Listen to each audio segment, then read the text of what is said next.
আসসালামু আলাইকুম। সবাইকে রমজানুল মোবারক জানিয়ে আজকে একটি লং ভিডিও নিয়ে আপনাদের সামনে হাজির হয়েছি বন্ধুরা।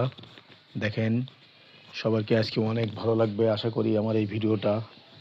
আমি আজকে একটু বিস্তারিতভাবে তুলে ধরার চেষ্টা করছি। গতকালকে গিয়েছিলাম আমার ছোট বোনকে নিয়ে খুলনা শপিং কমপ্লেক্স সেন্টারে মার্কেট করার জন্য ঈদের।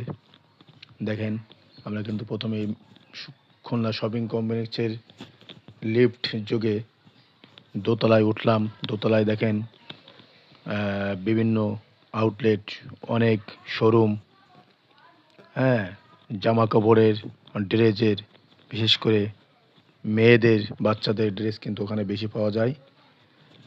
দেখেন, সব মার্কেট আমরা প্রথমে একটু ঘুরে ঘুরে দেখছি। তো কি জমজমাট দেখেন, আসলে ঈদের মার্কেট বলে কথা বন্ধুরা।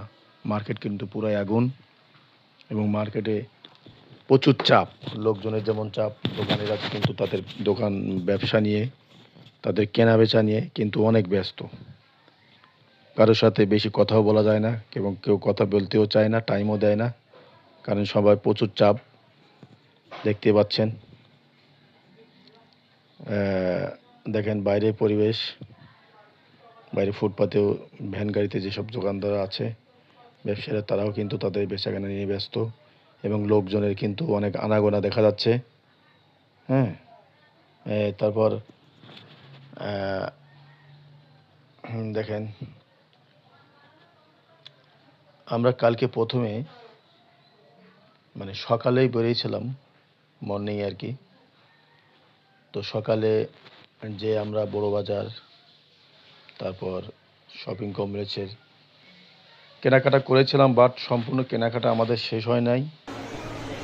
তাই আমরা ইফতারের পরেও কিন্তু আবার বের হয়েছিলাম। দেখেন, আমরা আমাদের বাসার যে মোবাইলটা ছিল, একটা মোবাইলের সার্ভিসিং করার জন্য শপিং কমপ্লেক্সের ৩য় তলায় এই মোবাইল সার্ভিসিং সেন্টার, সেখানে গেছিলাম। ওদের সার্ভিসটা অনেক ভালো লেগেছে।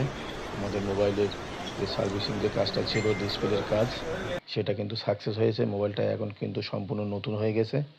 তারপর আমরা ওখান থেকে নেমে কাজ সেরে শপিং কমপ্লেক্সের সামনে দেখেন আমরা কিন্তু ফুচকার দোকানে আছি। আমার বোনটা বললো, ভাইয়া ফুচকা খাবো, তো ওকে নিয়ে ফুচকা খাইলাম। দেখতে পাচ্ছেন,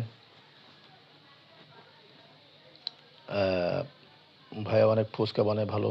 আমরা এর আগেও ওনার কাছ থেকে ফুচকা খেয়েছি। আমরা মার্কেটে গেলে, বিশেষ করে শপিং কমপ্লেক্সের সামনে, ওই ভাইয়াটা রেগুলারই ফুচকা বিক্রি করে। তারপর আমরা ওইখান থেকে